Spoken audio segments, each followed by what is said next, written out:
Then a proforma has to be managed. Pratibha, are you following what I'm saying?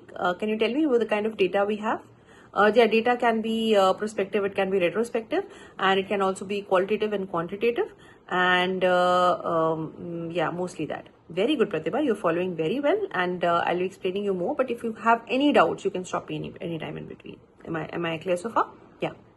So next step is to make a proforma. Proforma is absolutely essential because that highlights what we are going to see in this patient. So right from the time of patient's age, the patient's age, the parity of the patient, a little bit of history, obstetric history, menstrual history, LMP, any high risk factors in the pregnancy, factors leading down to cesarean sections, what happened during the cesarean section, so on and so forth. So you have a huge proforma which tells a lot of details about the patient, which we can tabulate later on, which we might require later on.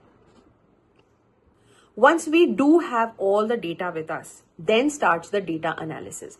Certain things like maybe we see more cesarean sections in primary gravidas, more cesarean sections with this particular obstetrical complication, more cesarean sections with advancing age, more cesarean sections with high risk individuals, more cesarean sections in this particular race, this particular ethnicity. So then comes the data analysis to understand that what is the reason why are we having more cesarean sections in this particular subset, and which particular subset we are having more cesarean sections, more monitoring, more cesarean sections, whatever could be the reason. Are you with me, Pratibha, so far? Yeah. Is there anything you want to ask? No, nothing. And then we put this data forward to the MDT meeting, in which all the stakeholders, they sit, they give their inputs, and we come up with certain recommendations that can be done. For example, maybe a little more trial of normal vaginal delivery, a little less frequent monitoring, maybe no continuous CTG in low risk individuals. These could be certain recommendations which could lower the rate of cesarean sections, and these recommendations will be managed in this particular committee, seeing all the national level of recommendations.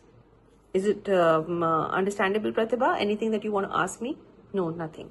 Can you tell me what will be done in the MDT meeting? Yes, they'll be making certain recommendations so as to decrease the number of cesarean sections. Excellent, very good. So what we'll then do is we'll then implement these changes which have been decided by the MDT. Not only that, before implementing, we have to first circulate that this was decided in the MDT meeting through letters, journals, emails to the stakeholders. And an implementing committee will also be established, that these changes are being implemented properly or not, that is being seen or not, and the time frame has to be allotted, which usually is around 6 to 12 months, in which the implementations are being done based on the recommendations as per the national standard recommendations, and then the implementation is seen. Again, data is collected after these implementations have been done, and then again seen whether this data matches with the national data. And this is what we call the audit cycle. Oh, I've understood it very well now. Thank you so much. That's great, Pratibha. If you have any doubts, you can feel free to approach me at any point in time. But don't worry, I'll be still giving you certain more study material regarding audit cycle, so that you are more aware and you know how to do it next time. Thank you so much. How was this session for you, Pratibha? It was very enlightening. I'm very happy. Thank you for speaking with me, Pratibha.